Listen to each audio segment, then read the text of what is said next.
I just want to introduce myself. I'm Meryl Dorff. I'm the director of what we call SIP and J, which stands for the Center for Psychotherapy and Psychoanalysis of New Jersey. And we're delighted to have you join us this frigid, very, very cold Sunday morning. I'm usually missing the days when we had in-person conferences at Fairleigh Dickinson University in the beautiful mansion there. But today I'm thrilled that we're able to use this virtual format. Um, I think I had a dream last night that I was in the Caribbean, lying on the beach with a pina colada.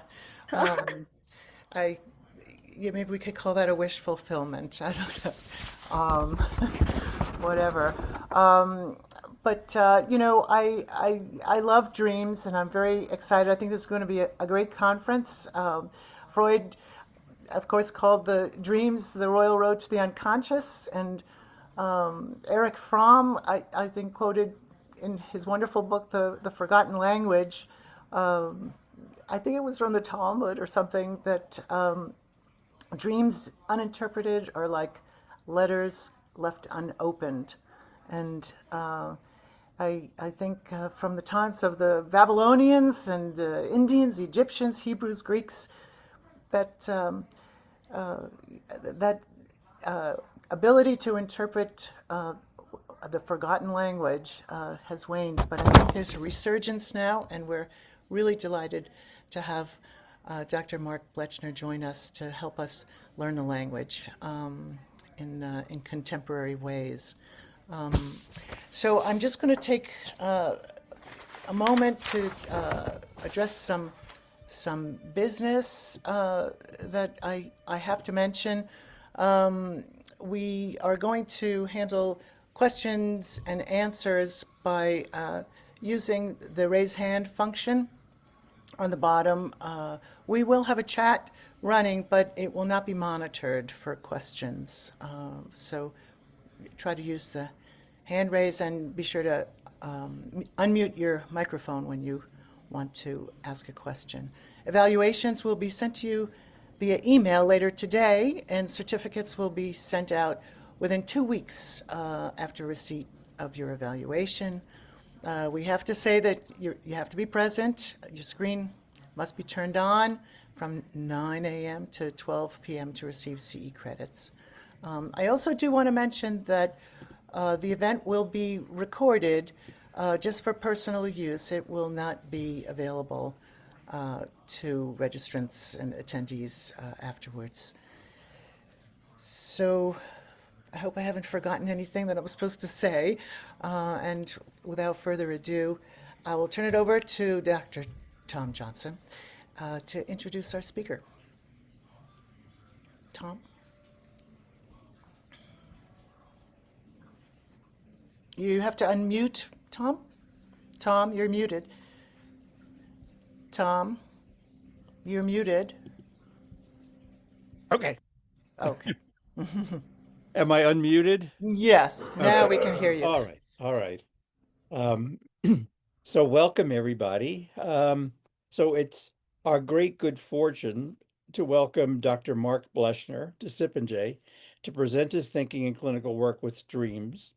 The context of his work is psychoanalysis and psychotherapy, but from a modern integrative perspective. You'll see that as he weaves in multiple analytic standpoints with neuropsychology and brain science research. His classes on dreams are amongst the most popular classes at the William Wallace and White Institute, as well as the NYU postdoctoral program in psychoanalysis and psychotherapy. He serves as a training and supervising analyst at both institutes. At White, he was the founder and director of the HIV clinical service and established scholarships to fund the training of candidates of color and transgender candidates at the White Institute. In addition to dreams, he has published many, many landmark papers on gay analysts, gay patients, contemporary psychoanalytic perspectives on sexuality. He has moved our field forward in many, many ways. and has courageously confronted outmoded ideas about sex endorsed in parts of our field. And thank you very, very, very much for that work. Dr. Bleschner has published 4 books: The Mind, Brain, and Dreams, Explorations of Dreaming, Thinking, and Artistic Creation, Sex Changes, Transformations in Society and Psychoanalysis, The Dream Frontier, which we have often used in our dream classes at SIP and J, and Hope and Mortality, Psychodynamic Approaches to AIDS and HIV. He has published many articles on interpersonal psychoanalysis, sexuality, brain science and psychoanalysis, and dreaming. He's in private practice of psychoanalysis and psychotherapy. Used to be in New York City, but now in virtual land, everywhere. Um, and he also leads private dream groups. Dr. Bleschner, you're muted.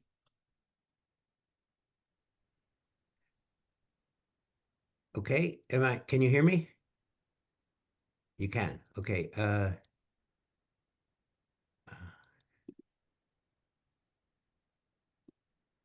sorry. I'm sorry. I have multiple screens here that I've got to pull together. Thank you for that gracious introduction, Tom. And thank you all for coming here.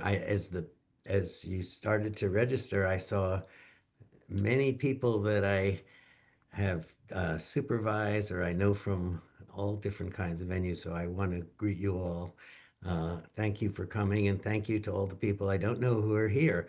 We have a very large audience, and I'm looking forward to the discussion. Uh, let me, I'm, I'm going to do a screen share now. I hope this is going to work.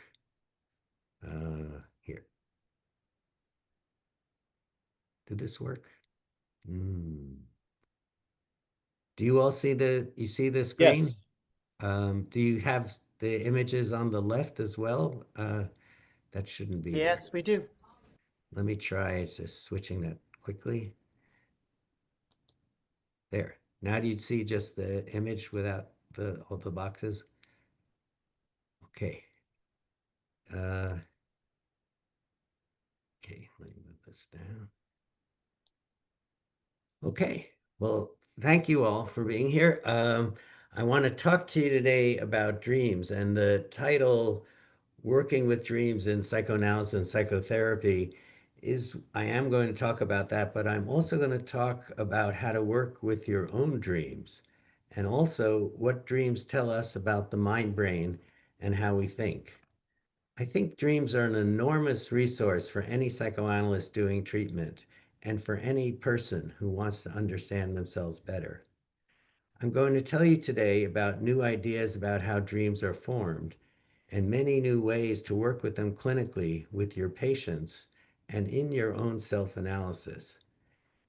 And more than that, I'm going to speak mostly without a text, just with the guidelines of slides. I hope this will give us the freedom to think together about important topics. And during the discussion, we can go deeper into whatever most interests you about dreams. I want to thank Tom Johnson for inviting me to give this talk. Tom asked me to make sure to speak about one particular topic, which is, why has the psychoanalytic interest in the dream gone down so much over the years? So I'm going to start with that question. I think Tom is right that psychoanalysts are paying much less attention to dreams than we used to. Psychoanalysts are not learning how best to work with dreams, and they're not exploring their own dreams enough. You can go through psychoanalytic training today at several institutes. Carmenka? Hi, good morning. Somebody needs to be See my muted. text. Oh, wait, I check. Yeah, okay. Okay. You could go through psychoanalytic training today at several institutes and never read Freud's interpretation of dreams, which I think is one of the great books of Western civilization. I believe every mental health practitioner should read this book cover to cover. I say that even though I disagree with Freud about many of his main hypotheses in the book. I'll just summarize a few of them. Uh, one second here. One of them is that we dream in order to protect our sleep. A second one is that all dreams represent the fulfillment of a wish. Another is that dreams start with a thought expressed in words, what Freud called the latent dream thought, and that our mind brains convert the dream thought through the mechanisms of the dream work into the manifest dream for the purpose of disguise. And the fourth is Freud's idea that the best way to understand dreams is to use the dreamer's associations to trace back from the manifest dream to the latent dream thought. Now, I'm going to tell you as this lecture goes on about how and why I disagree with all of those hypotheses. But still, The Interpretation of Dreams is such a great book. It has so much dream material and so many brilliant ideas about how the mind transforms the world and makes up the world in many ways. Please read it for yourself, at least chapter 6 and 7. When I read chapter 6 on the dream work, I still get shivers sometimes. It's just so exciting to see Freud discovering so many different things in dreams. But nevertheless, you can go to a psychoanalytic conference and never hear dreams discussed today. I gave a talk about dreams to the American Psychoanalytic Association a few years ago, and someone there told me that it was the first talk about dreams in decades that he had heard. I started teaching about dreams at NYU in 1994, and at that time, there were 4 courses on dreams. Now there's only one, which is mine, and I'm afraid if I stop teaching, there will be 0. So how did this happen? Why did so many psychoanalysts abandon the dream in their clinical work and psychoanalytic institutes abandon the dream in their education? There may be many reasons, but there's one big reason, which is this book.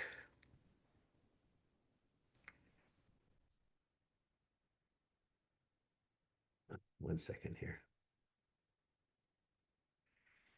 I don't know how many of you have read this book or know about this book. The book that came out in 1967, and it was the report of the Chris Study Group. The Chris Study Group was a group at the New York Psychoanalytic who would meet together for about 2 years, discuss a major issue in psychoanalysis, and then publish a monograph about it.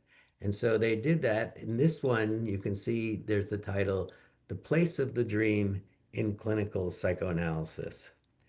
And what they said, this was led by Charlie Brenner, they said, when Freud wrote The Interpretation of Dreams, he hadn't yet discovered free association as a clinical procedure. And so he felt that dream analysis was essential for working in psychoanalytic treatment. But today, in 1967, we know all about free association, and we have discovered that there's nothing that you can get from dreams that you can't get from the patient's free associations. Now, I find this book upsetting to talk about. That's why I don't usually talk about it, but it had such an enormous impact. You hear people citing that so-called discovery that we don't need dreams, that there's nothing we can get from dreams that we can't get from free association. I'm not sure how many people have actually read the original book, and I feel like in some ways you should read the original book because the data of the people in the Chris Study Group don't match that conclusion. I can't go through all of it. It's in my book, The Mind, Brain, and Dreams. But I will just say, I'll give you one example. There's one case that's reported in which there's a woman who's been to 3 or 4 analysts, and she was unhappy with every analyst. She fired all of them. And then she comes to the person who is in the monograph. And he's not sure why she's, why is she coming for treatment. So she tells him a dream. I'm going to, here's the dream. I'm walking with another woman on a street like Park Avenue. We pass a hotel near the analyst's office where there is an outdoor cafe. A woman is seated at the table and beckons us to come sit down and join her. I don't want to, but my companion prevails on me. I have absolutely no money. Everybody says it doesn't matter. I don't really care either. The woman orders dinner for us. This will cost us a quarter each, which I don't have. I throw a nickel down on the table. The seated woman looks at me pityingly, and then I feel her knee and leg pressing against mine. Long pause and great effort. I know she's inviting me to have a lesbian affair with her. She says she will pay for me, but that is her price. And the analyst doesn't give a whole detailed interpretation of the dream, but just, I'm sorry, he says to her, what is it about lesbianism that makes you uncomfortable? And she bursts into tears. And it turns out that that is the main issue that she's coming for treatment for. Now, she was with 4 different analysts before, and even though supposedly she did free association, none of them got to this issue with her. So it really shows how a dream can orient you, the analyst and the patient, in a way that nothing else can. And I would say, by the way, that if you see people in what's called reanalysis, where they come to you for an analysis after they've been in a previous analysis, and you very often someone will come and you think, their last analysis sounds like it was really good. Why are they coming to me now? And they can't always tell you why it is that they're there. But if they tell you a dream very early in the treatment, it can reveal to you uh, why that person is there in treatment. And there's another thing to learn from this example, which is you don't have to do a complete analysis of every dream that a patient brings to you. In fact, if you can ask them one good question that draws attention to some aspect of the dream, that can often be enough. Um, okay, so I feel like this Chris study group really threw a wrench into psychoanalytic work with dreams, and it was a problem that was waiting to happen because Jung, I think, pointed this out. Jung, by the way, was a terrific dream interpreter. He wrote a paper in 1909 in which he did really was a very strict Freudian analysis of the dream, and it's so well done. I could see why Freud was initially so excited by Jung, because he said, "Oh, here's somebody who really understands what I'm talking about." But Jung later started to criticize Freud's reliance on the dreamer's associations to the dream. What Jung said was, if you hear someone's associations to anything, they will tell you a lot about the person and their personality, um, but they may not get you closer to the specific meaning of the dream. So when the Chris study group says, well, we can get to everything we need to know through the patient's free associations, I think Jung would have laughed. He said, of course, that's what happens if that's what you do with dreams, is just go by associations. Um, by the way, I'm just showing you an article by Jung called General Aspects of Dream Psychology. I think if anyone who wants to work well with dreams should know Jung's basic ideas, and this particular 40-page paper captures, I would say, most of his really main ideas. It's worth reading. Okay, here is one of my favorite quotations about dreams. It's from Marie-Louise von Franz. She says, the trouble with interpreting your own dreams is that you can't see your own back. If you show it to another person, he can see it, but you can't. And I feel like this quotation is really kind of the core of a lot of my understanding about dreams now and a guideline for how to work with them. Uh, one second here. Um, I'm going to I'm going to tell you a little bit about how I've worked out for myself to apply what Marie-Louise von Franz said, and then you can see for yourselves. I strongly expect I recommend that you explore for yourselves different ways of uh, having your dream looked at by other people.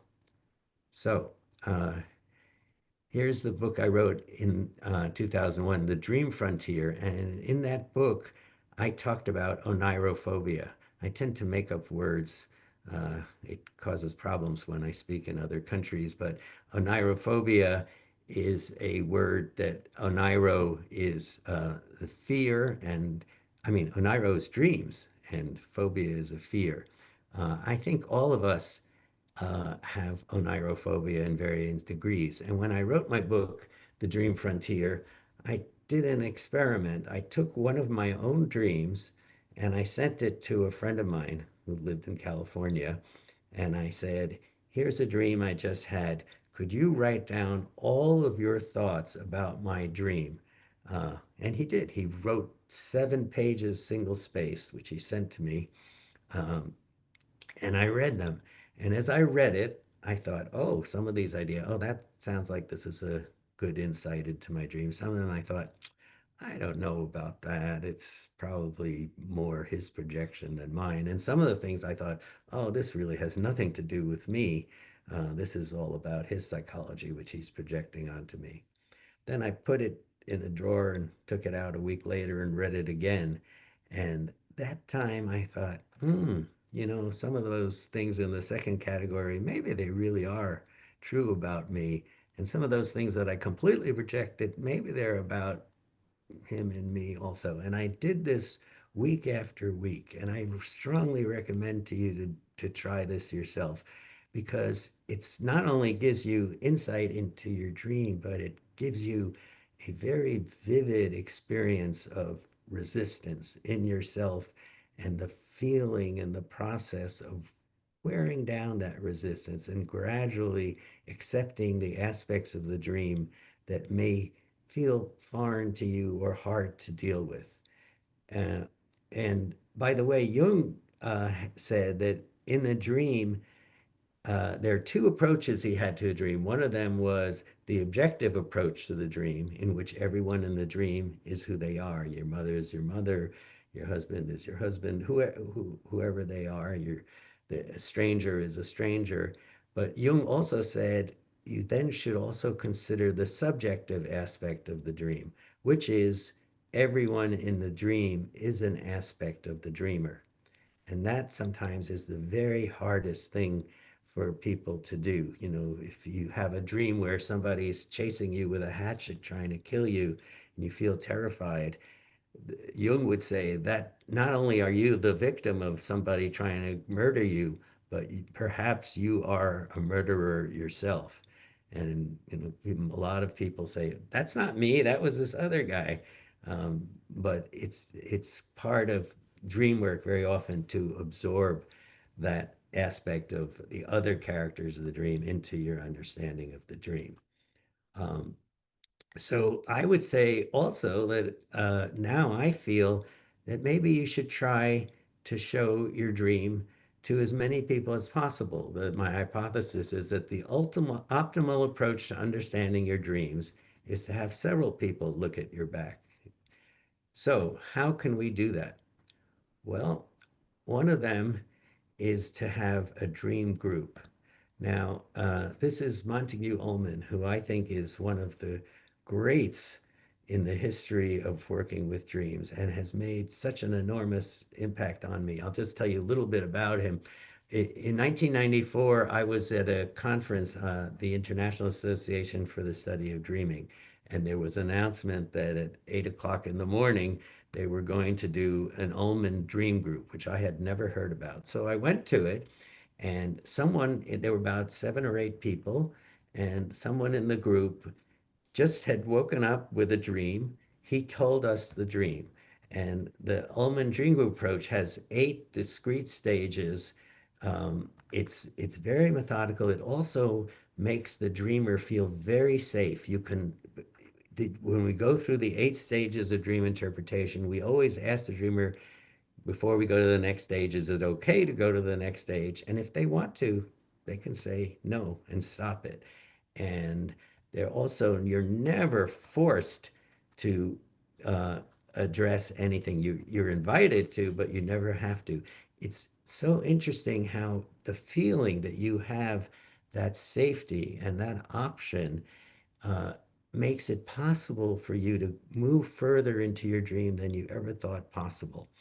And you also get to hear 7 or 8 people associating to your dream. So in fact, you're showing your back to 8 people. Now this man was doing it with 8 total strangers, but it was the most in-depth exploration of a dream I had ever seen. So I went to the group leader at the end and I said, "This is terrific. I would like to learn more about it." And she said, "Well, Monty Ullman, fortunately, was still alive then, and he runs these weekend-long seminars where he's in Ardsley, which is in Westchester, and they spend 3 full days doing these dream groups from morning to night." So I went to it, and it really, I say, it changed my life. I've been So I said to Monty, why isn't this dream group approach taught to psychoanalytic candidates? I'd never even heard it mentioned while I was in training. He said, I don't know. I think it should be part of psychoanalytic training, but it's not. So I was teaching a dream course at the time, and I thought, well, I'm putting it in. And I mentioned it to one of my colleagues, and she said, "Oh, you'll never be able to do that with these psychoanalytic candidates. They're so private and they're so competitive, they won't engage in talking about their own dreams in front of their colleagues." She really scared me, but I thought, well, I'm going to try it. And she was wrong.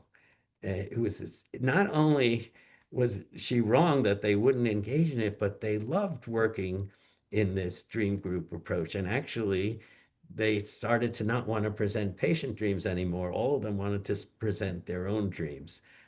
So I had to move it later and later in the course so we could still do some work with patient dreams. But I feel, and now I run 3 of these groups. I've been running them now for over 10 years, and I would say it's constantly thrilling. I just feel like I can talk about it, but it's one of those things you say you have to actually experience it to realize how how exciting it is to hear people talking about your dream. What we do is that we say if it were my dream, and you talk about the dream in the first person. So you don't say, in your dream, your mother is not treating you well. You'd say, in my dream, my mother is doing X, Y, and Z. And some people say, oh, what difference does that make? It makes an enormous difference. You don't feel like someone's pushing something on you and intruding in your dream. They're they're owning your dream and inhabiting it as if it's their own. And you get to hear how they are experiencing it. So I would say it has changed all of my work with dreams, and it's changed my work when I work with patients one-on-one on their dreams. But I'll tell you more about that as we go along. Now, here, this is, I guess I've sometimes thought, I wish Freud could have experienced one of these dream groups. How would it have changed his work with dreams? But I'm actually not sure that he didn't experience something like it because, they had this Wednesday night meeting. It was originally put together by Wilhelm Stekel, who was really a very inspired dream interpreter. Freud, like as he often did with his best colleagues, he got into a fight with Stekel and kicked him out of the group. So you see in this picture, we've got Ferenczi and Abraham and Ronk and Ernest Jones and Eidingen.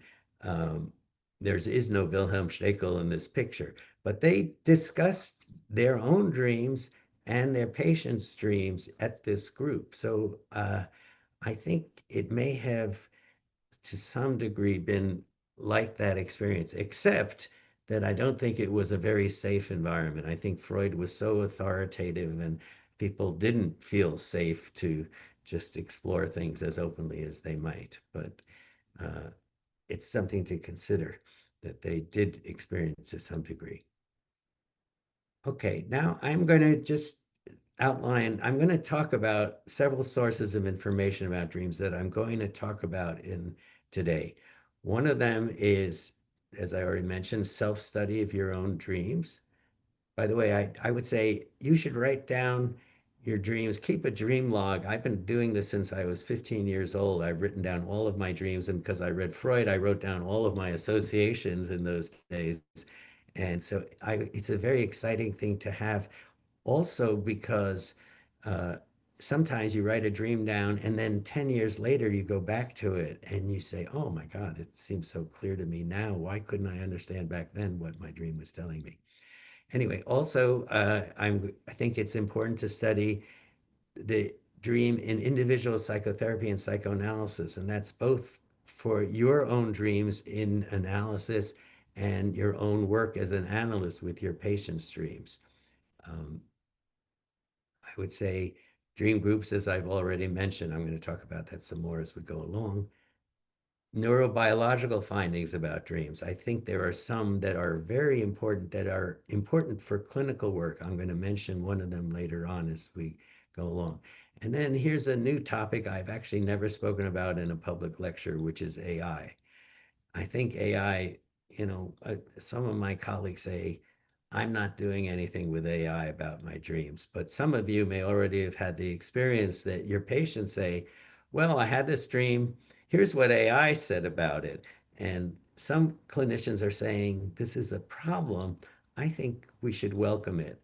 And so I've been following uh, dreams and how they're dealt with by AI, artificial intelligence, for 3 years. I would say the work with it has gotten much better, but I want to talk about how you can integrate it into your clinical work as well.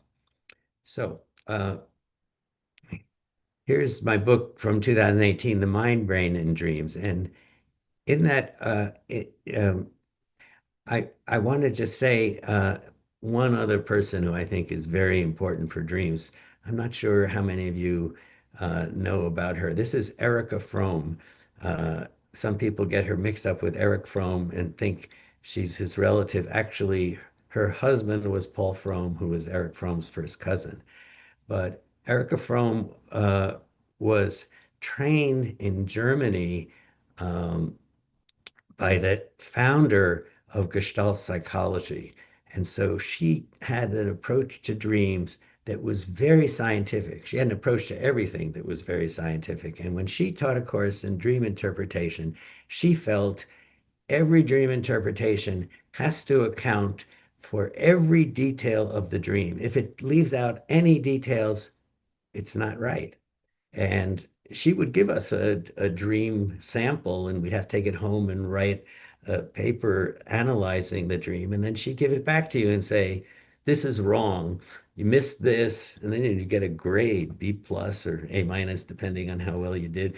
It seemed at the time like, this is a great advance. She's so strict about it. But then, as psychoanalysis progressed and we got more and more involved in subjectivity and postmodernism, it seemed almost quaint how scientific she was.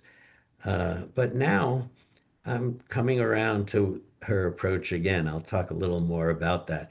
I would just say, if you want to know every detail of your dream and what it might signify, the Ullman Dream Group approach is just terrific for it because not only do you have all these people who associate your dream, but then in one of the later stages, which is called the playback, somebody in the group reads the dream back to the dreamer very slowly with a lot of expression, stopping every sentence or two.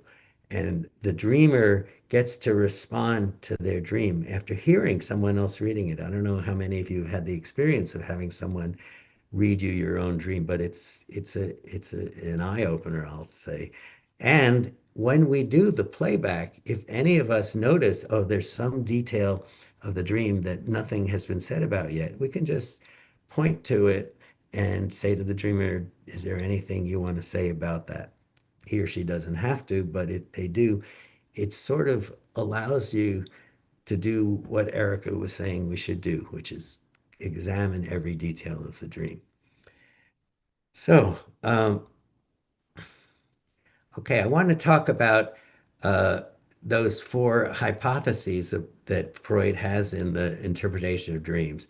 One of them is that we dream in order to protect our sleep. I think most of you know Freud's model of dreaming was that while we're asleep, an unacceptable thought or an unacceptable impulse comes up, and in order to protect us from waking up from our sleep, he felt the mind brain transforms this unacceptable impulse through the mechanisms of the dream work into the manifest dream. And we have the dream, but it allows us to stay asleep.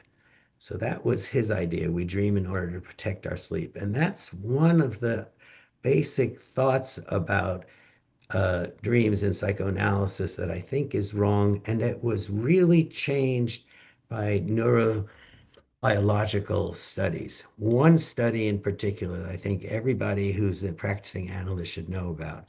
And this is a study from 1953 by Azarinsky and Kleitman. Here's the actual article. It was titled Regularly Occurring Periods of Eye Motility and Concomitant Phenomena During Sleep. So Azarinsky was a graduate student at the University of Chicago, and they were trying to study something about sleep, not what they eventually discovered. And he had as his subject his 5-year-old son. He put his son in the sleep lab. In those days, the sleep labs connected you to EEGs with needles and all kinds of intrusive things. Nevertheless, people managed somehow to sleep. Today now they have a thing called the dream cap, which they can put over your head. It doesn't require any wires. Everything's wireless. But anyway, they did that, and Azarinsky was sitting in the room with the monitoring the equipment, and he saw lots of things happening on the EEG that were surprising. He thought, "Oh, my son must have woken up." He walked in and his son wasn't awake. His son was moving around. His son was dreaming. And Azarinsky noted that his son's eyeballs were moving side to side very quickly. This was an enormous discovery. You'd think, after millennia of people dreaming, somebody would have noticed that when people are asleep, sometimes their eyeballs move back and forth so quickly. But Azarinsky discovered it. And what he discovered was if you wake someone up while they're having this eyeball movement, which is called rapid eye movement, that's what we call REM sleep, is rapid eye movement sleep. If you wake someone up during REM sleep, 5 out of 6 times they're having a dream. If you wake them up when they're sleeping and it's not REM, maybe 20% of the time they're having a dream. But also the dreams that people are having during REM sleep tend to be much more vivid than any other kinds of mentation occurring during sleep. And so what that meant was also that, as Rinsky discovered, REM sleep happens every 90 minutes. So, Freud thought that a dream, we only had the dreams that we remember, but Azarinsky discovered that actually we have a dream every 90 minutes.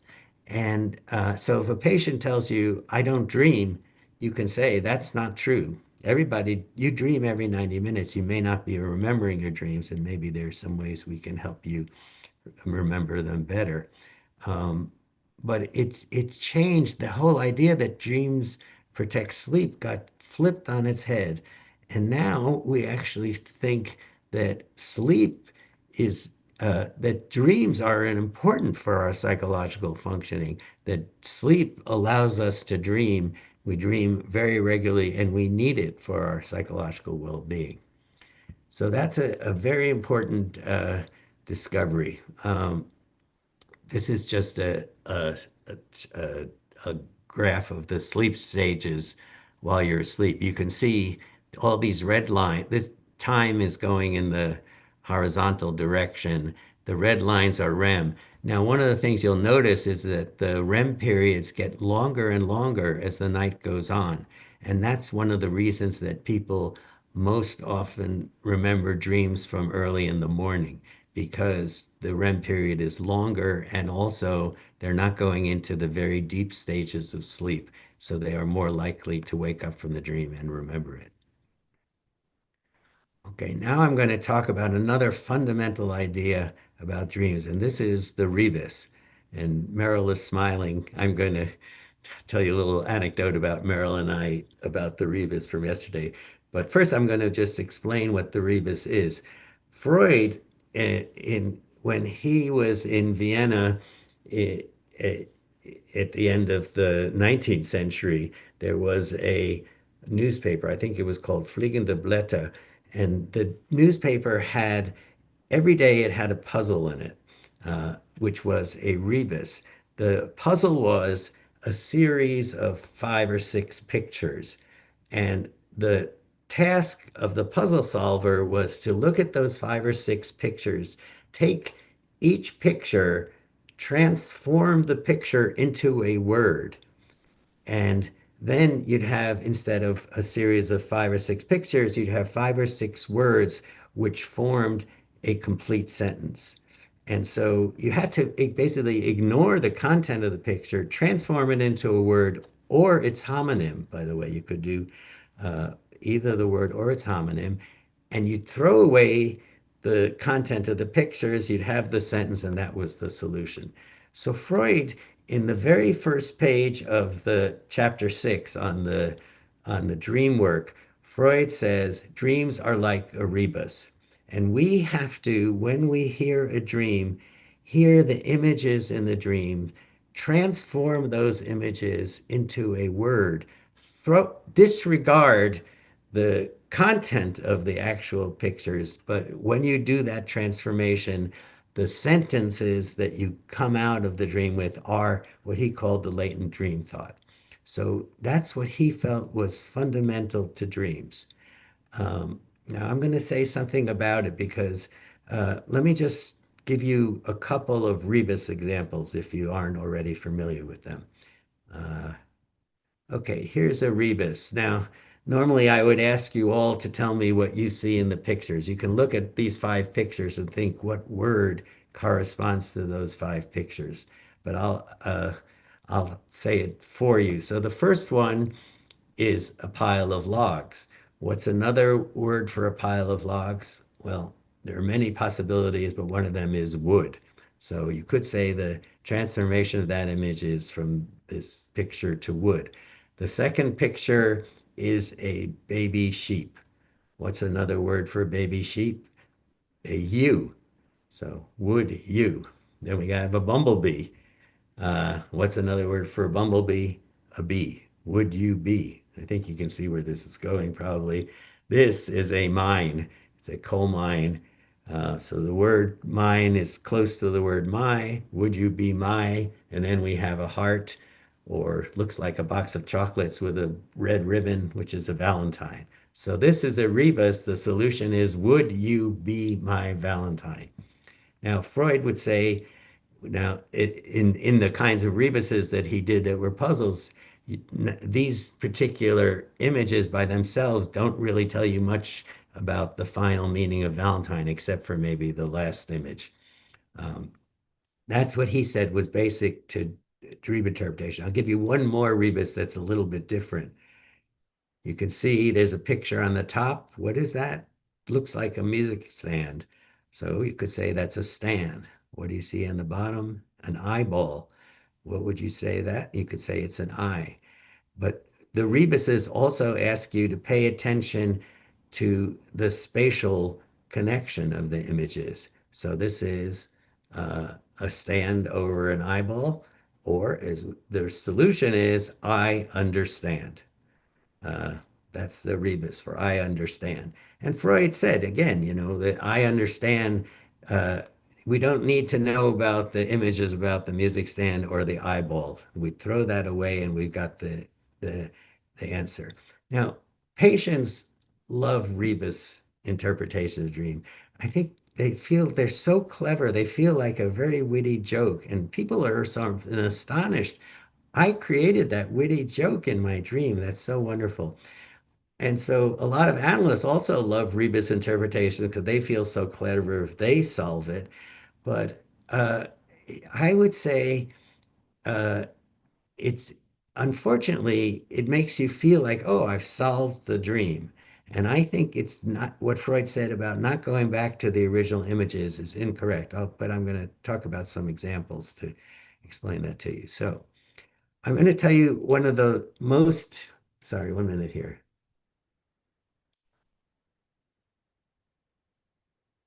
Here's the most recent dream with a rebus that I've heard. It was sort of thrilling, and it came up in one of my dream groups a couple of months ago. This, as you all can see, is I don't know if they still have these. They had them when I was a kid. These are cake display cakes cases. It's a cylindrical glass case, and they have cakes in them, and uh, you can order a piece, and they open it up. It's refrigerated, and they cut one out and bring it to you. So in her dream, she had she was with her son in upstate New York. They walked into a diner and there was one of these cake display cases. Except then she saw there was a big rat running around inside the cake display case. And she was disgusted and she said, let's get out of here. And the dream group in the responded to the dream. Somebody said, let them eat cake. And another person said, oh my God, there's a rat in the cake. The rats are eating the cake. And it was right around the time that Trump had canceled funding for SNAP, for the Supplemental Nutrition Assistance Program. And kids were, kids who had normally gotten food were facing some hunger and starvation. And people made the connection between that. And when Marie Antoinette was told that the people are hungry, they don't have bread, she said, let them eat cake. So this was the dreamers turning let them eat cake into a visual image combined. Sometimes you have two messages combined and maybe more with the rats are eating the cake instead of the kids. So that was a rebus image. And by the way, some of you may know there was a book that was published in 1933 by Charlotte Barrot, where she collected dreams of Germans right when Hitler was getting started in 1933. Here's the book. It's now been translated into English. And people have said maybe we should be collecting dreams of Americans now during this political time. So I'm not doing a big collection, but this dream definitely would fit into that kind of collection. I'm going to tell you just about one more. This is another dream with a rebus. This was had here's the dream. There were antlers in the air conditioner. In the end, I brought my boss to look at it. It seemed there was a live animal embedded in the wall. Okay, I don't know if any of you are, some people just have a fluency with rebuses. So I'll tell you about the rebus in this dream and how it played out. This was a dream that was had by a woman who was engaged. She woke up in the morning next to her fiance and she told him the dream. And he got the rebus. He said to her, I think my deer needs to cool off. Now, my deer, you can hear my deer is D-E-E-R is the animal with the antlers, but that's also the homonym of D-E-A-R, his fiance. So he was making that transformation and saying, you being stuck in an air conditioner is an attempt to cool off. And in fact, the night before, they had had a discussion about their problems in their relationship. And he said to her, I wonder if we should put our relationship on cryogenic hold. It means let's freeze it. So she took that message and she turned it into this rebus dream. Now, it was a wonderful rebus, but I think it also captures the question about should you throw away the original images and once you've solved the rebus, or should you go back to them? And this is a good example of how it really was helpful to go back to them, because she associated to the dream that deer with antlers are always male. I didn't know that, but it seems to be true. And so she wondered how much the dream was talking about her male identification. And since antlers are used to fight with other deer, she wondered if it also dealt with the question of her aggression and how that was causing trouble between her and her fiance. So I feel like you solve the rebus, but then go back and look in more detail. And I would say, in general, with dreams, that's true. When you think, "Oh, I've come up with a very insightful interpretation of the dream," think about going back. And by the way, I'll just mention some people who I've taught dreams to have said they've had teachers who told them, "You only deal with the dream in the session that the patient tells you the dream." I want to say to you that's wrong. It's just wrong. I don't know why, what's the rationale for that, but I would say, on the contrary, you should go back to the dream as often as you want. Whenever something comes up, if it comes up in a session a month later that reminds you of something in a dream, bring it up. Don't hold it back.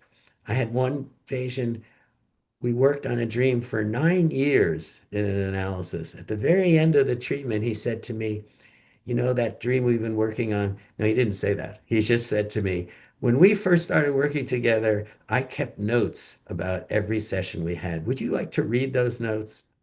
So, of course, I wanted to read those notes. I read those notes. This dream that we had worked on for 9 years, the text of it was in the notes, and it turned out he had left out a big part of the dream that then changed my whole understanding of the dream after 9 years.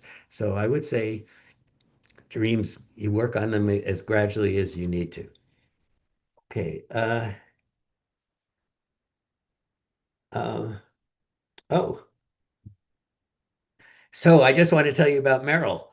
Uh, Yesterday, I was actually revising this section about the rebus and making up some new slides, and I got an email from Merrill. We were trying to work out something about the recording of the session, and she wrote a partial sentence that said, "I guess we're," and then she wrote dot, dot, dot, and then she put in three emojis, which finished the sentence.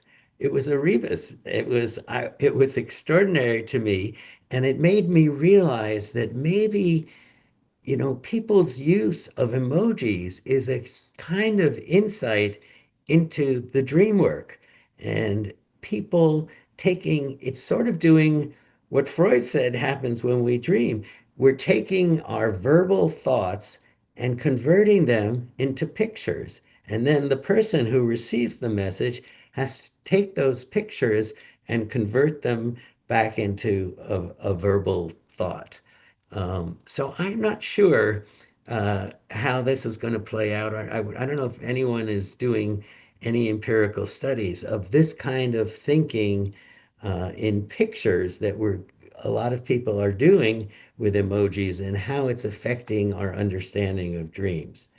But I would say there's a lesson in this, that all of us who work with dreams, our own and our patients, should try to develop a fluency of thinking in terms of pictures and emotions, and moving back and forth between pictorial representations of thoughts and word representation of thoughts. So this is Merrill's, you can see here's the camera, one of those action signs from a movie, and a bowl of popcorn.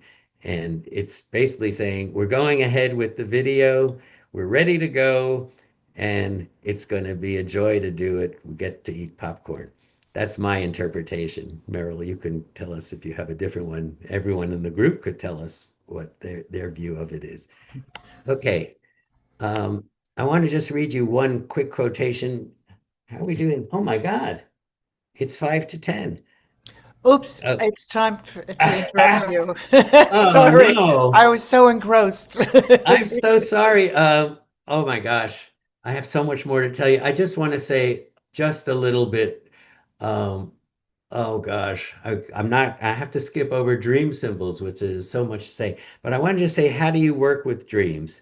Um, Freud in the interpretation of dreams didn't talk about working with patient dreams. Most of it was his self-analysis of his own dreams. So people said to him, could you write a paper to tell us what do we do when we hear a dream? Freud came up with four procedures that we do. One of them is to do nothing. One of them is to ask for the day residue, what happened the day before you had the dream. One of them is to let the patient tell you associations to every element of the dream. And the final one was the who pick out the most salient image in the dream and have the patient tell you associations to that. There are values to each one of those four procedures, but I just want to say there are others. And one of the ones that I came up with, which I think I came up with because I'm a pretty concrete person, but I would often ask patients, and still do, have you ever experienced what happened in the dream or something like it? And it was, it was a kind of thing that people who were trained in Freudian analysis thought, well, of course we're not going to do that because what happened in the dream is a cover for the latent content. So talking about it that way is much too concrete and avoids the basic task of dream interpretation. But the fact is that many times that question leads the patient to talk about something that is more anxiety provoking and more to the core of what they're experiencing than the latent dream interpretation and the rebus. So I would say, I can't go, I have so many examples. I can't give you the examples. You can read about them in my books, but I would say try it. There was a Jungian in Vermont, and she said she reviewed the book and she said, when I read it, I thought, oh, this is ridiculous. But I tried it and I was amazed at what I found, how valuable it is to do that. So I would say consider doing that. All right, I guess we better stop. We will want to have time for discussion. So thank you. Okay, how do we do the discussion now? I'm going to Well, stop the screen sharing, by the way. Uh, okay. People who have questions, just hit the raise hand icon at the bottom, and I see okay. Jonathan Liebolt has a question, and just remember to turn on your microphone, unmute yourself, and we can do that if that works for you. Okay.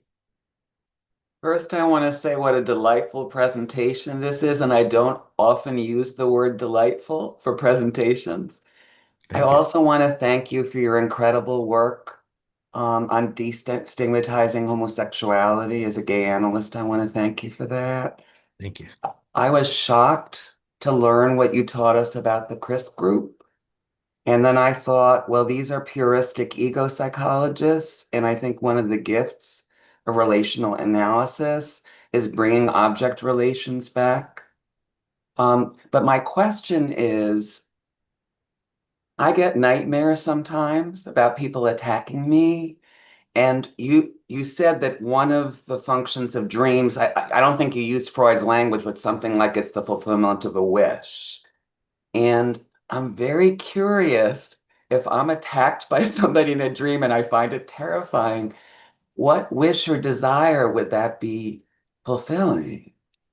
Well, I would say that's one of that particular assertion of Freud is the most problematic. I mean, if you read right till the end of his life, he was trying to defend it, and it got more and more difficult to do it. But one of the things he did say was that sometimes if you have that kind of dream, you wake up and realize it was only a dream. And so the wish to be safe is experienced in the relation of the dream to waking up. It's a little bit of a stretch to accept that, but that was his approach.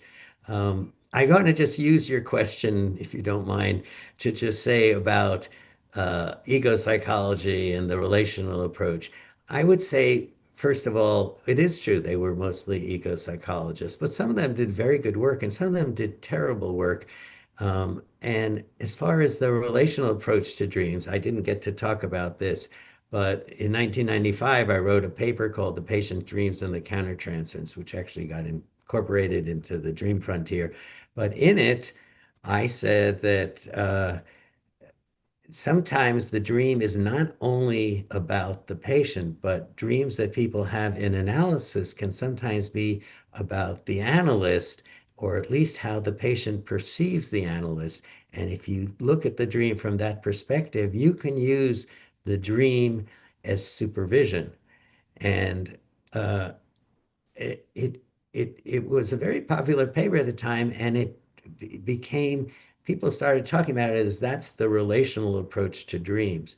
But I want to just say about that, I think it's something very important to consider, but you can go too far because I think people start to say this is not only something you can do with dreams, but something you must do with dreams. And people did only that. And you tell your analyst a dream, and the first thing he wants to say is, what does this say about me?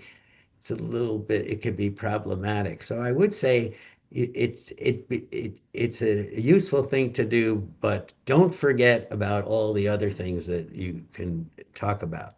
So, okay. I don't know if you want to call on people, but I'm happy I to. see them in Kate? order. I think Kate Perry is the Yeah. next person. So, Kate, do you want to unmute yourself? You still, okay. Hi. I often work or try to work with dreams with people, and they're very interested in doing that, but they never recall a dream as nicely as I read in the books in full sentences with a nice context. They recall and they tell me bits of things. They give me the dream as it jumps around. And I have a hard time at times I try to work with them to think about those images and associate to images and things like that. But I guess I'm wondering how to help people provide as much of the dream as possible so that we have the material to Uh-huh. look at because they're very perplexed by it, but we sort of get stuck with that a lot of the time. Okay, thank you for that question because, yeah, first of all, I want to say uh, when I hear a dream, I write it down verbatim. And I feel it's very important. If you may think, oh, I'm going to remember this dream, try writing down a dream verbatim, put it away in a desk, and then a week later try to write down the dream again. You'll see how much you change it. Now, Freud said maybe those changes will be significant about the dream, but nevertheless, I would say write it down verbatim, stay as close as possible to the dream. And I would say also about that, in some ways, you could say your patients are being more true to the dream than other people. Freud said no, nobody dreams the dream text that we write down. People dream in much more broken ways. And so if they tell you them not in full sentences, um, uh, it's okay. Um, Now, I would say two things about that. One of them is, I mean, if somebody does it in a way that makes it hard to understand, you should feel free to ask them. You always, I think when someone tells you a dream, you always want to try to imagine dreaming that dream. And in the dream groups, the second thing after somebody tells the dream, the next stage is we ask questions just about the manifest content to see if we can understand how the dream happened. And so I feel you should feel free to do that. You shouldn't, I mean, I know a lot of classical Freudians say, don't do it, don't say anything, you're going to be changing the dream.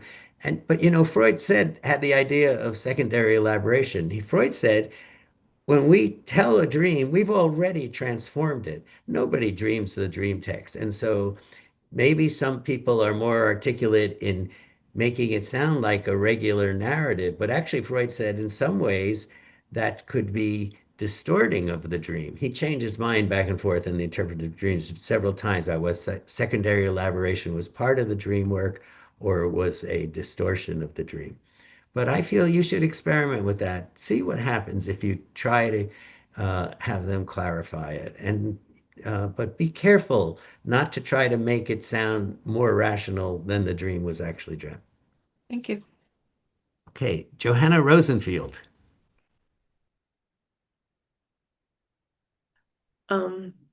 I have a question about um, encouraging patients to be receptive to using dreams in this session.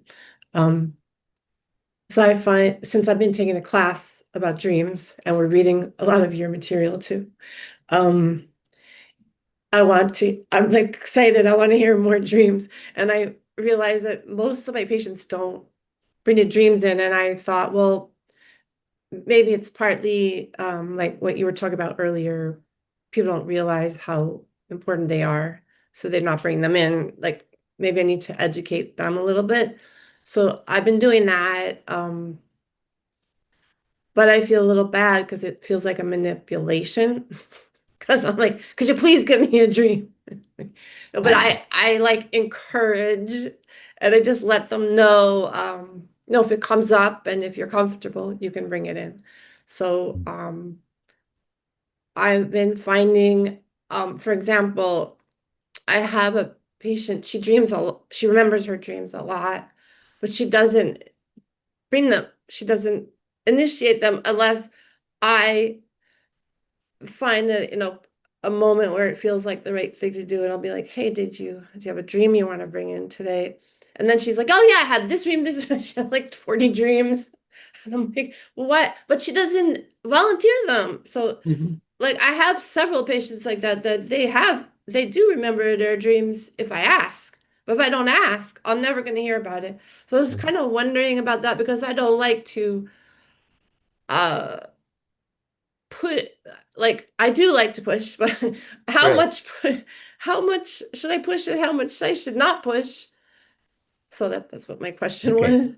Well, that's a very good question. I have a number of answers to it. One of them is I often, in the first session, will just say, often people say, what are we going to do here? Or even if they don't, I might say, do you remember your dreams? By the way, I don't say, do you have dreams? Because as I told you, everybody has dreams all night long. I say, do you remember your dreams? And I say, if you remember a dream, it could be useful for our work. And Yeah. just saying that in the first session, for some people, it makes them pay attention to it. Some people they some people have dream and they never tell me a dream, and it's okay if somebody does that. But I think the second thing is you should consider that there may be a meaning to their not telling you a dream Right. and making it an issue of inquiry. I once had a patient who he had terrible trouble sleeping, and I said, well, do you dream, are you, when you wake up in the middle of the night, are you dreaming? He said, I don't know, I pay attention to it. And so he did, and he came back and he said, well, yeah, I actually realized I was dreaming. I said, what did you dream? He said, I didn't write it down. And I realized right away he had an oppositional aspect to his personality, and that's what needed work.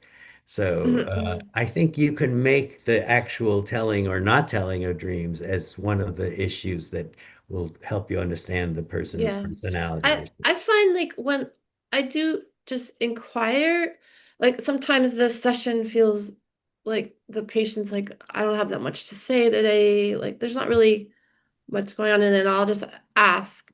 And then the dream just opens up a whole Hmm. world. Like it's amazing. Uh-huh. Okay, well, thank you for that. Now we have Nancy Hicks. You have to I unmute. am now. I just did. Thank you. Okay. Um, so this is related to Johanna's question, I think. I find that sort of in the patients that I think of throughout the years, there are some people who are so comfortable and familiar with the world and language of dreams. And so it just kind of spills out. You don't even have to ask them. Um, or if you just give them a chance and ask them, they love it. And they're Mhm. so comfortable with it. And then there are people that just say, I never dream, or, I don't make much of my dreams. And sometimes I think it's just an example of what people are comfortable with. Like some people are just more comfortable than others, or more artistic, or whatever it may be. Um, and then sometimes I think maybe it has to be an example of sort of how their resistance or how they protect themselves, or and I'm just wondering your thoughts about it because you've seen so many examples of people in their dreams. Uh-huh. What are your thoughts? Just Well, I about think you're different. absolutely right. People are very different on that. There are some people who are really gifted in their dreams. And, from Reichman, who worked a lot with psychotic patients, she said, don't work with the dreams of your psychotic patients. They understand their dreams better than you do. Later in her career, she changed her mind about that. But I would say there are some people who have access to the kind of dream thoughts that are close to psychotic processes. Jung said, uh, if you have a patient who's a dreamer wake up and act out his dream in waking life, you have the picture of schizophrenia. This happened many times that people have drawn that connection between dream thinking and psychosis. Some people thought when we first started having those neurobiological studies of dreams that we would actually come to understand schizophrenia through dreams. I don't think it's panned out, but it is true that some people are able to do it. I would say, though, about that, people change during treatment. Some people who have no access to it will start to have much more curiosity in their dreams. And I would also say, even if somebody comes up with a brilliant interpretation of the primary process of their dreams, think about what else might they see in their dream? What else might you see in the dream? Don't get so impressed by what they've done that you don't say, well, yeah, what is it? Like that question of, have you ever experienced what happened in the dream or something like it, may be bring out a whole different dimension of the dream. Estelle Krumholtz, you're muted. You have to unmute. Right, Okay. yes. First of all, I just want to say how nice it is to see you. I led a Thank you. dream course many years back, and you helped me a great deal. Your materials, and we exchanged some emails, so it was Thank really you. good. Yes, I remember. I have two questions. First of all, I wonder if you can speak a little bit about the idea of what you think about universal symbolism that people have written a lot about. What this mean, like a gun means such and such, or a snake means such and such, and your ideas about that in terms of dream interpretation. And my second question is, do you think there's any connection between insomnia and an idea that that may be a reason for an avoidance to have dreams in any way, or what insomnia, is there any connection between insomnia and avoidance of dreams, or insomnia and fear of dreams, or anything of that nature, or nothing at all? I'm going to start with the second question. Uh, uh, Maybe is my answer in some cases. I'm very wary of saying the cause of insomnia is fear of one's dreams. But that example I just gave you before of the person who did have trouble sleeping and was having very aggressive, it turns out eventually I did get to hear very aggressive dreams where he tortured his ex-wife in a physical way and had there was so much anxiety about the aggression. So I think that was an example where his sleep got better once we had worked out those psychodynamic issues that were in his dreams.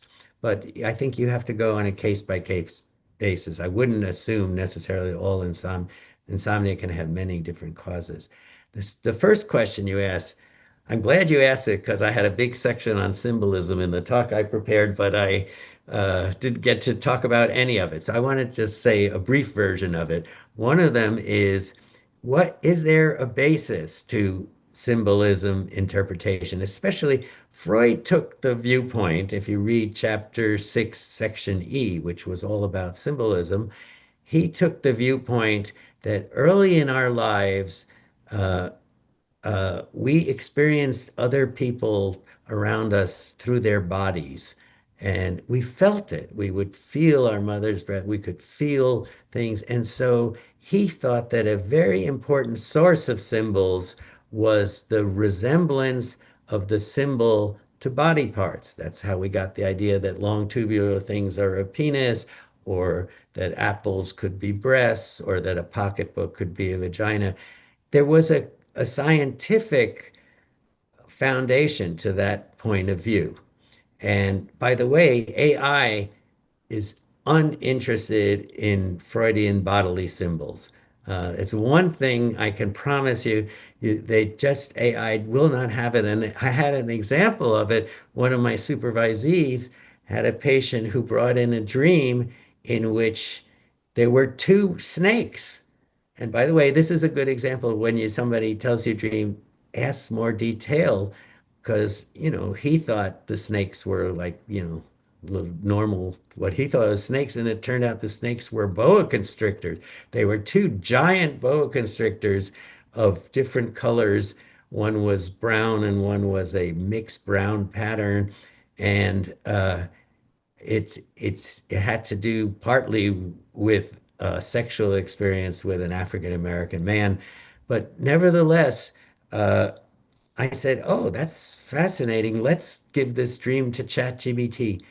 I mean, I don't know. Is there any analyst who would hear a dream about two giant snakes who wouldn't cross their mind? Maybe this has to do with the penis. ChatGPT, nothing about the penis, all about snakes, but not about the penis.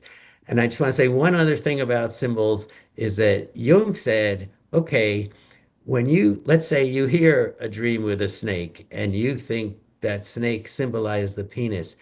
Jung says also go back and ask yourself why that particular symbol and not another. So, for example, if you want to have a sword, a metal sword is a symbol of a penis, and a snake is maybe a symbol of a penis. And some people said to Freud, a cigar could be a symbol of a penis. So Jung would say, go back and think, what are the characteristics of each of those things? And what does that tell me about the thing that's being symbolized and how the patient thinks of a penis? So one of them could be a sword is destructive. A snake is poisonous and slithery. A cigar tastes good and is pleasurable. All of those specifics of the symbol should be reconsidered when you do symbol interpretation. So that's a short version of that. Okay, thank you for those questions. Lois Corwin, unmute, please. Yes. Do you hear me? I hear you. I hear you fine. Oh, okay. I recently had a patient who had an important dream, and she hardly ever told me dreams before. And the dream was that, well, in real life, she's having a divorce from her wife. And in the dream, she's dining with another woman, and her wife comes into the cafe, and she's happy to see her. She wakes up from the dream and she says, I shouldn't have been happy. I should not have been happy to see my ex-wife. That's how angry she was. An almost ex-wife. They're not quite divorced. But then she said something further, which I didn't expect. We talked about it further, and she revealed to me that she's not quite sure when she's dreaming and when she's awake. And it went so far as this is a 38-year-old woman also. It went so far as to say that she thought other people operated the same way, that they didn't know when they were awake and when they were dreaming. And I wondered how in the world I should handle that. Um, it's obvious to me that something about her life feels dreamlike and not, I'm not sure. And yet she did know that it was a dream that she had, and she was awake telling me. Uh-huh. That's a So, wonderful question. I'd have to say a lot about that, but I try to be brief. It's a very big question. about how do we know when we're dreaming, and how do we know that something happened in a dream, something happened in real life? And there's a brilliant psychologist named Marcia Johnson who calls that reality monitoring, and she studied that in dreams. How do we tell the difference? And we don't always know for sure. Some people say, did I dream that? Did that happen to me? Yeah. And I would say, first of all, there are differences on that between people.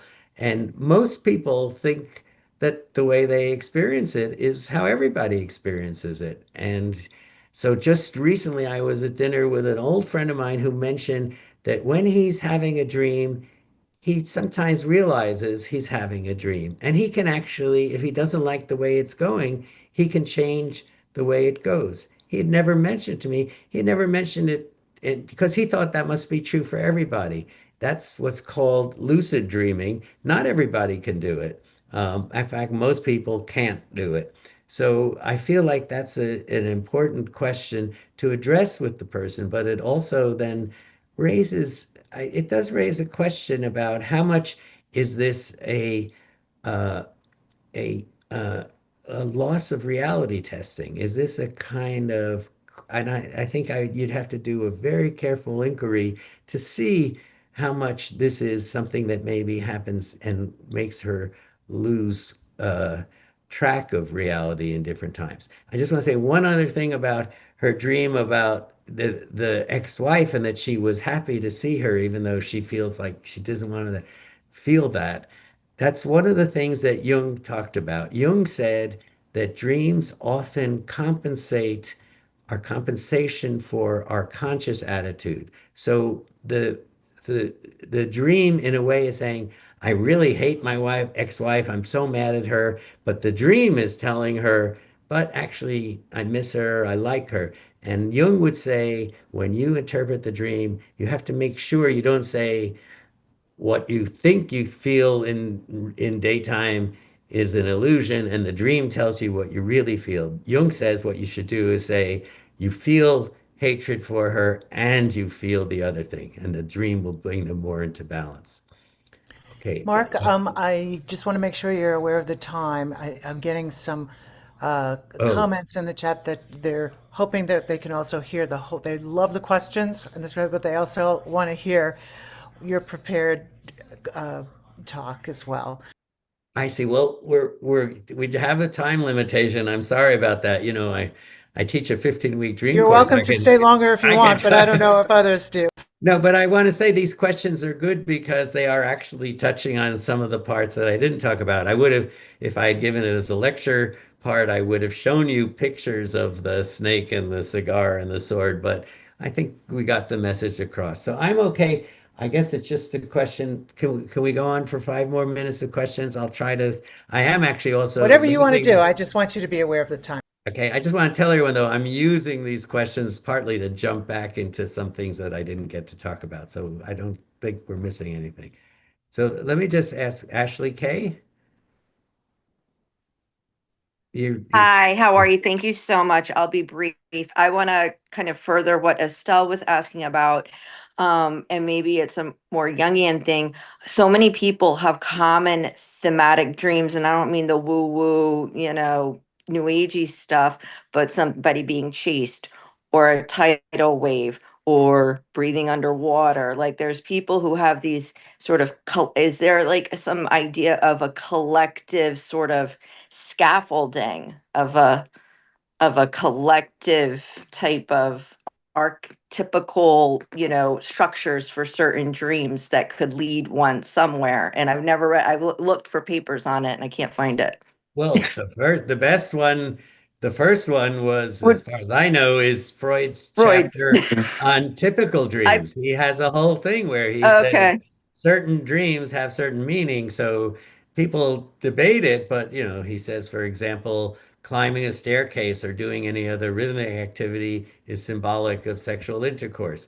But I would say that what you raise is important because there is also the Jungian approach, which has more to do with archetypes. It's not something I'm I wouldn't call myself an expert on archetypes, but Jungians are, and Jungians connect the archetypes with mythological figures. So when they hear a dream, they will think about Greek myths and how those they are thought of as fundamental to certain kinds of unconscious ideas that are collective unconscious. They're ideas that we are born with. There is an idea in Jung of inborn knowledge about these things. So I would say read both and see what you think. Um, okay, Karen Gennaro. Hi, Karen. Hi, Mark. It's always nice to see you. Thank you so much for your lovely presentation, to quote Jonathan. So I'm wondering about two things. In addition to analyzing dream content, can you say something about the process by which the dream was told, which might give you some insight into the patient's character, such as a disorganized attachment or a obsessive compulsive style? And I'm also wondering if those styles of telling a dream might be resistance versus a cognitive limitation. Say that again. Might be. It might be. Yeah, whether the style of telling the dream, such as in a disorganized way or an OCD way, whether that might be telling us that the patient is very resistant to telling their dream, or whether they just might not be able to in any other way because of a cognitive I limitation. see. I'm going to say two things. First, that's a wonderful question. I just discovered last week the latest version of artificial intelligence says to some dreams, are you interested in what the dream says about your attachment style? And then goes ahead and diagnoses the dream, the dreamer's attachment style from the dream. So they're working on it there. I would say the question of the process of how the person tells you the dream is very important. It's something the analyst has to pay attention to. There's so much to say about that, but since we are so short in time, I'll just say there's one wonderful example of in the Merton Gill book about transference, which came out in the 80s. I don't know if anyone reads it anymore, but it has a dream in there in which the patient tells the dream. And the dream, the way she tells the dream is so confused and confusing, and it becomes a very important part of understanding of her personality. And I read that and wrote about it in the Dream Frontier and said, we could actually rephrase the dream. And I gave 3 or 4 sentences that were, very clear and syntactic. But then I realized I'm doing something by converting her dream into something more understandable. I am enacting a kind of fixing it, which was a question of how does this operate for her in the world, and how might the analyst fix up her cognition instead of paying attention to it and looking into how it works for her in the world. I'm sorry, I see more questions, but I think it's 10:30 and we should take a quick break because we have a dream presentation. And I think I really would like you all to experience that in full. So if we could pause now, maybe we're going to have more discussion later and you can bring up some more questions then. Okay.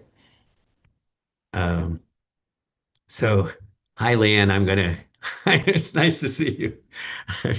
Um, uh, okay, so can we have a 5-minute break Sure. and then we'll all come back? So we'll Okay? all come back at 10:35.